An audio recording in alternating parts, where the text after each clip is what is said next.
Itzuli gara, naiz eta sekula ez garen joan. Aurten ere Trintxerpen elkartzen gara, martxoaren 8an.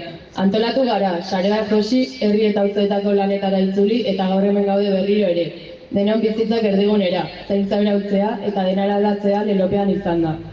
Denbora daramagu salatzen emakumeak bizi ditugun esplotazio egoeratan, baina orain, egoera hori kolapsatzen ari da. Kolapsoa ez da krisi bat bakarrik, hartutako erabaki heteropatriarkalen, imperialisten, neoliberalen multzo oso baten deriba logikoa da, eta kapital privilegioen sistema metatzaile baten berrespena da.